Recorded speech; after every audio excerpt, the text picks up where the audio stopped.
They didn't just attack Paul Heyman, they sent a message, and if you think you know who's behind this brutal backstage assault, you're probably dead wrong. Because what happened to the Wiseman last night isn't just another WWE storyline, it's the beginning of something that could tear the entire company apart. Stick around, because by the end of this video, you'll understand why this attack changes everything we thought we knew about the power structure in WWE. The footage is disturbing. Paul Heyman, the most intelligent mind in professional wrestling, the man who's talked his way out of every dangerous situation for 3 decades, was found laid out backstage at SmackDown. Security cameras caught glimpses of a figure in black, Heyman's glasses shattered on the concrete floor, his trademark suit torn, and the most chilling part, the Wiseman himself has refused to speak about what happened. Let me ask you something. When was the last time Paul Heyman had nothing to say? Exactly. Never. This man has verbally destroyed opponents, negotiated million-dollar deals, and manipulated entire rosters with nothing but words. But now,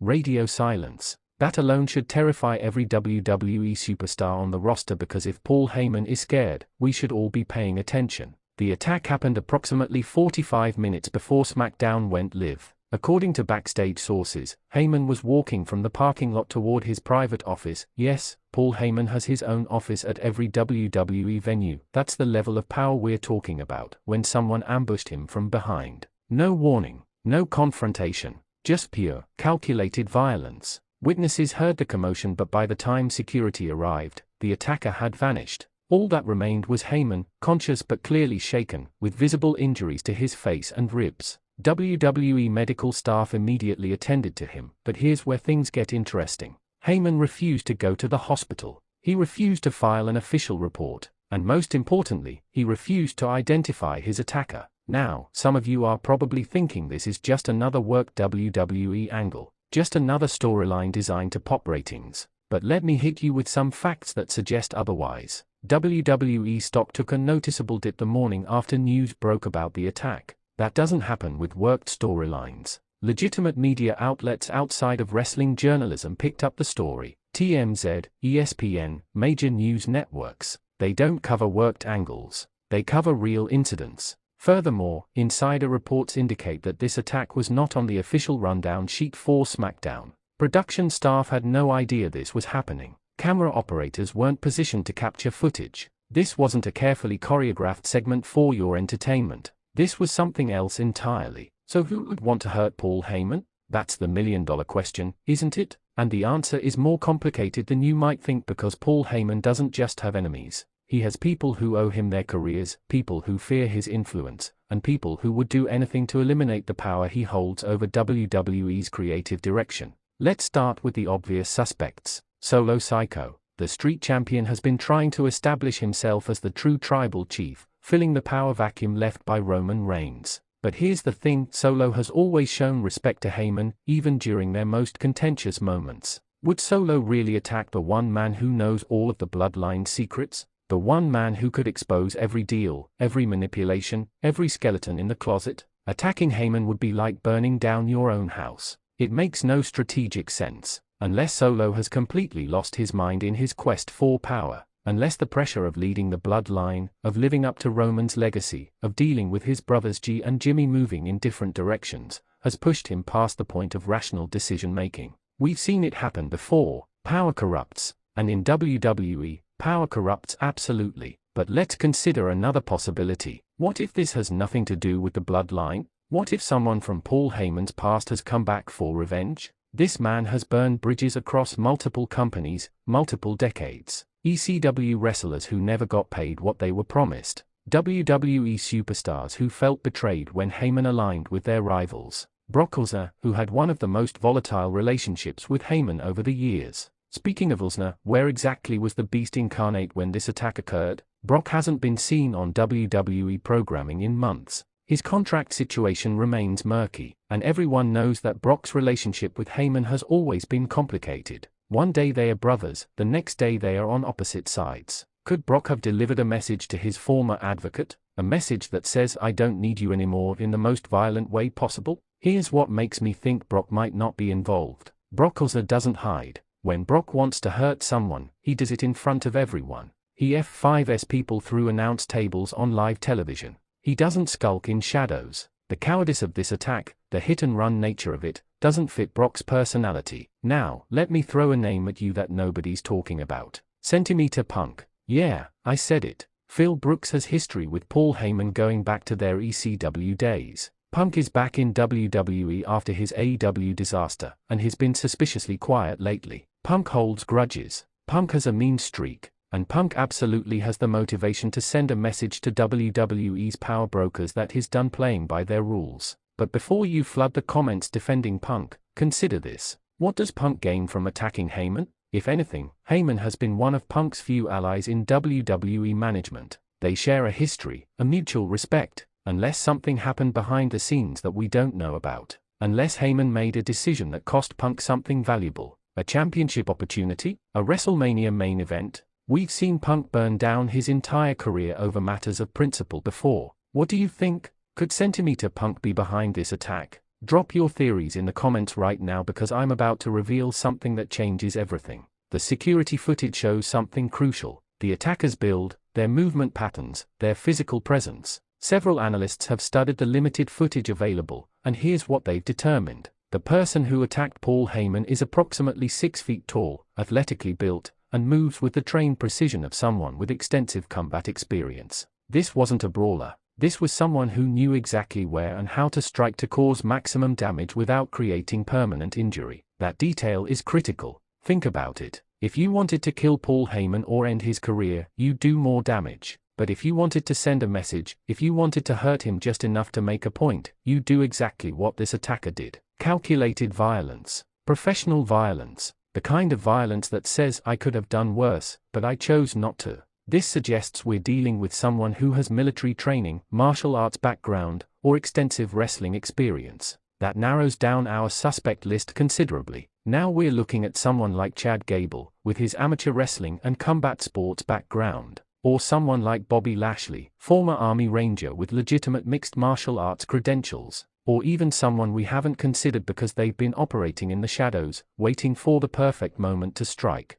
Let's talk about motive for a second. Why would anyone want to attack Paul Heyman specifically? To answer that, you need to understand the level of power this man wields in WWE. Paul Heyman isn't just a manager. He's not just a Wiseman or an advocate. He's a creative consultant with the ear of Triple H. He influences booking decisions. He determines who gets pushed and who gets buried. He controls narratives that affect the careers of dozens of wrestlers. If you want to change your position in WWE, sometimes the quickest way isn't to win matches. It's to remove the person blocking your path. And make no mistake, Paul Heyman has blocked plenty of paths over the years. How many talented wrestlers have pitched ideas only to have Heyman shoot them down? How many potential main eventers were held back because they didn't fit into Heyman's plans for Roman Reigns or the Bloodline? This attack could be an act of desperation from someone whose career has stalled. Someone who's tried everything by the book and gotten nowhere. Someone who finally decided that if you can't beat the system, you burn it down.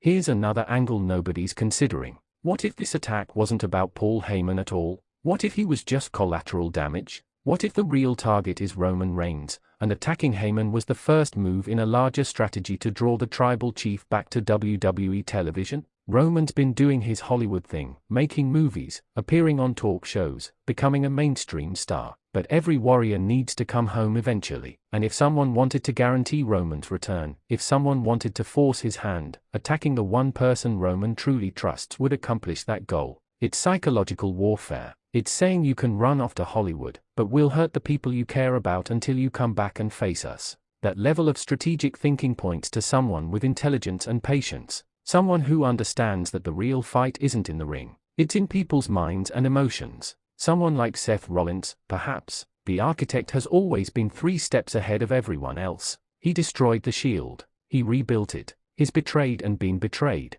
He understands how to manipulate situations to his advantage. Seth also has legitimate grievances against Paul Heyman. Years ago, when Seth was WWE champion, there were rumors that Heyman politic behind the scenes to keep Brock Lesnar positioned above Seth in the company hierarchy. Heyman has always favored Lesnar, and later Roman, over everyone else. That kind of favoritism creates enemies. It creates resentment that festers over years until it explodes in violence. But here's what bothers me about all these theories. They are too obvious. They are exactly what WWE would want us to think in a worked storyline. Attack happens, we speculate on obvious suspects, big reveal happens on a pay-per-view. That's the formula. That's the pattern. What if the person who attacked Paul Heyman is someone we're not even considering? What if it's a developmental talent from NXT who Heyman buried years ago? What if it's a former ECW wrestler who never forgave Paul for how the company ended? What if it's someone from outside WWE entirely, from AEW or New Japan or the independent scene, making a statement that WWE isn't the safe, controlled environment they pretend it is?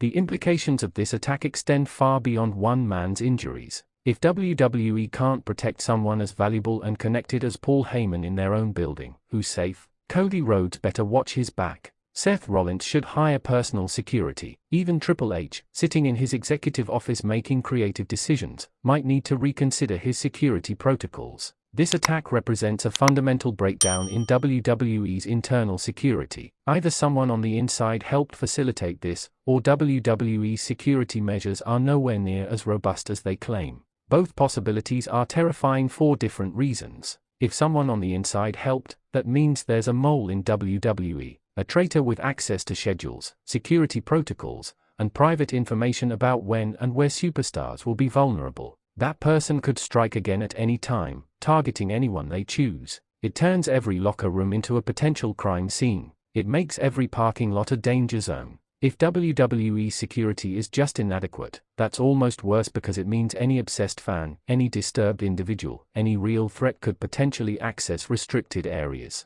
We've seen what happens when fans breach security at other sports and entertainment events. The consequences can be tragic. WWE has remained suspiciously quiet about improving their security measures following this incident. No public statements about additional guards, new protocols, enhanced surveillance. That silence speaks volumes. Either they know something they are not sharing with the public, or they are downplaying the seriousness of this attack for corporate reasons. Let's address the elephant in the room. Could this entire situation be a work? Could WWE have orchestrated this attack as part of a long-term storyline? The evidence suggests both yes and no, which makes the situation even more confusing. On one hand, the attack serves clear storytelling purposes. It creates instant heat for whoever is revealed as the attacker. It brings attention to WWE programming during a competitive period. It gives Paul Heyman a sympathetic angle that could pay off in multiple storylines. From a pure booking perspective, it's brilliant. On the other hand, the legal and ethical implications of staging a realistic-looking attack and presenting it as real would be enormously problematic for WWE.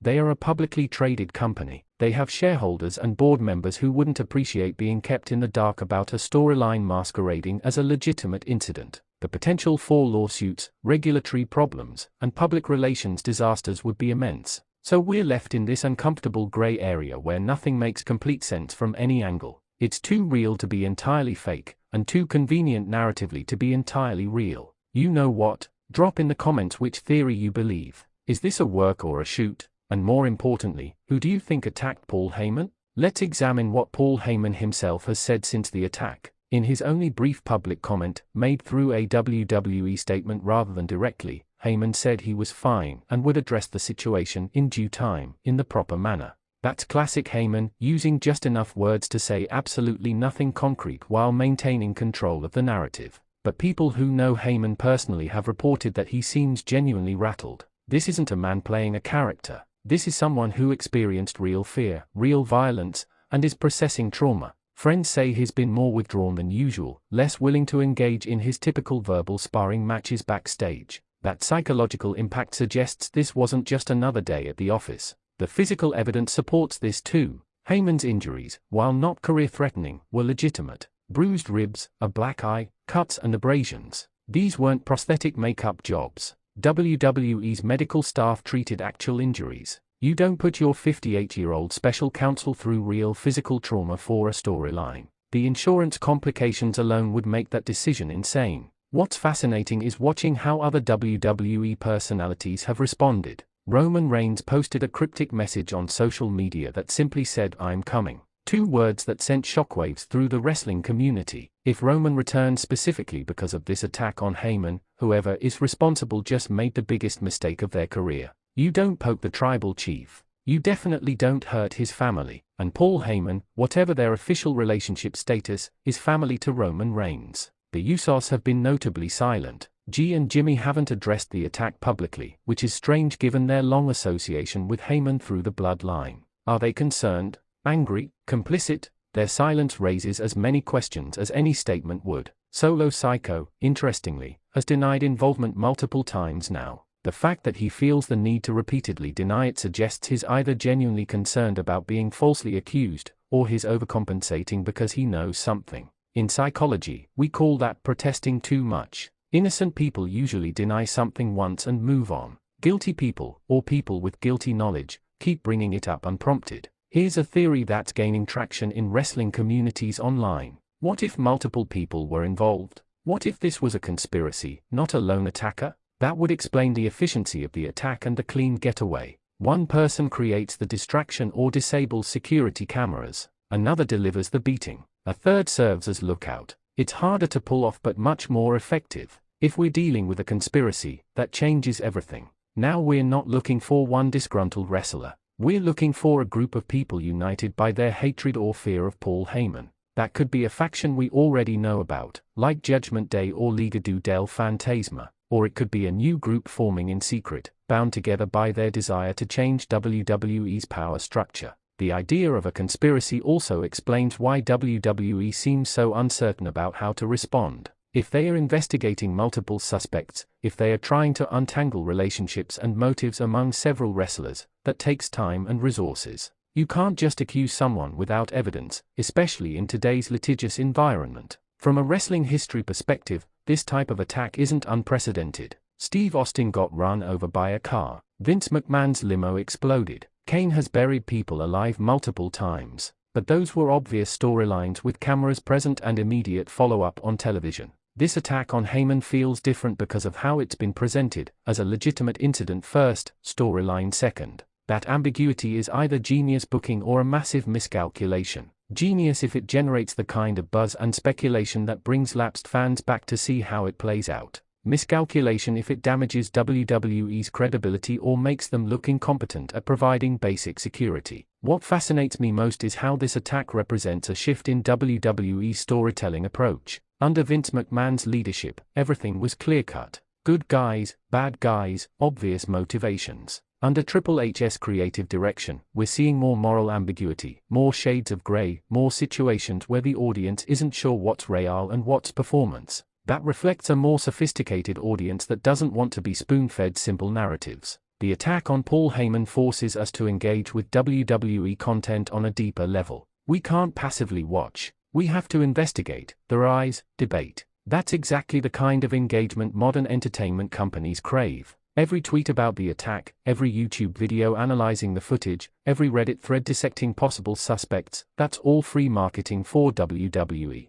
Which brings us to the uncomfortable possibility that WWE is deliberately blurring the lines between reality and fiction for commercial purposes. If they can make us genuinely uncertain about what's real, they've achieved something no amount of scripted promos can accomplish. They've made us care on a visceral, emotional level that transcends typical wrestling fandom. But that strategy has risks. If fans feel manipulated or deceived, backlash can be severe. We saw this with the Plane Ride from Hell documentaries and various shoot interviews that exposed the darker sides of wrestling. Modern fans want transparency. They want to know when they are being worked, even if they enjoy the work. The moment WWE loses that trust, they lose the foundation their entire business model depends on. So where does this leave us? Paul Heyman was brutally attacked by someone with clear motivation and physical capability. The suspect list includes current stars, former allies, bitter rivals, and potentially people we haven't even considered yet. WWE's response has been measured to the point of suspicious.